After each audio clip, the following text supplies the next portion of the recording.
Olá, meu irmão, olá, minha irmã, espero que esteja tudo bem com você. Eu estou aqui para trazer para você uma mensagem, porque hoje eu estava lendo lá no livro de Atos, os dois últimos capítulos 27 e 28, e o Espírito Santo ministrou muito ao meu coração e eu falei, eu preciso levar e compartilhar isso com você. Na verdade, ali a gente vai ver que é um contexto muito interessante, porque Paulo estava preso, e aí lá no capítulo 25 ele apelou ao governador da Cesareia que ele fosse levado a César, para ser julgado por César. E aí, então, naquele contexto, Paulo é entregue às mãos de um centurião romano de nome Júlio. E a gente vê, a Bíblia diz que Júlio fazia parte do regimento imperial. Eu sei, né, na vida militar eu tive muita experiência com isso, eu posso dizer que as pessoas que fazem parte de um batalhão especial, elas são diferenciadas militarmente. Tem um currículo diferenciado. Isso é muito interessante porque isso vai, inclusive, interferir um pouco nessa história, porque nós vamos ver que Júlio tinha com Paulo um comportamento de simpatia, afinidade, e era diferenciado com ele. Permitindo, inclusive, que durante a viagem, mesmo como preso, Paulo, em algumas ocasiões, se encontrassem com irmãos da igreja. Agora, muito interessante assim, que durante essa viagem, a viagem ela não foi fácil. A gente vai ver lá na Bíblia que a viagem foi uma viagem extremamente turbulenta, cheia de ventos contrários, com furacões. E nós chegamos ao contexto que quando a embarcação, né, eles trocaram a embarcação e depois quando a embarcação chega à ilha de Malta, há um naufrágio.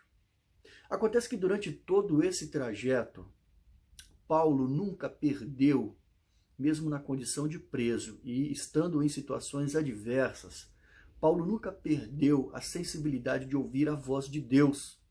E mais importante também do que isso, não só de estar sensível à voz de Deus, ele foi um agente de levar àquelas pessoas mensagens de esperança e encorajamento.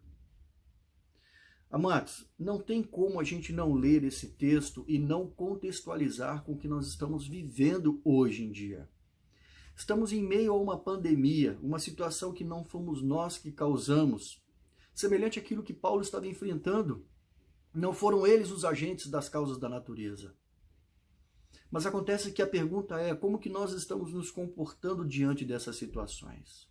Assim como Deus preparou que Júlio estivesse na vida de Paulo para transformar aquele momento de sofrimento em algumas coisas menos terríveis, assim Deus faz também na nossa vida. Eu posso falar por mim, eu tenho pessoas que eu presto serviço e que independente de eu ter trabalhado ou não, tem me abençoado, tem mandado algum dinheiro para mim para nos ajudar a sustentar nessa situação de crise. Então Deus faz isso conosco, Deus é um Deus de cuidado, Ele coloca do nosso lado pessoas, cristãos ou não cristãos, para nos darem todo o suporte que nós precisamos nessa jornada. Afinal de contas, Deus tinha um propósito com Paulo, levá-lo até Roma. E independente das circunstâncias, ele cumpriu o propósito. E é o que está acontecendo nesse momento. Nós estamos passando por uma situação de turbulência, mas Deus tem um propósito na minha vida, na sua vida, e ele vai cumprir esse propósito. E é muito interessante que quando chega na ilha de Malta, Deus usa a vida de Paulo para fazer grandes obras e milagres. E não vai ser assim diferente na nossa vida. Neste momento de crise, em todas essas adversidades, Deus quer usar a minha vida e a sua vida para impactar a vida de alguém.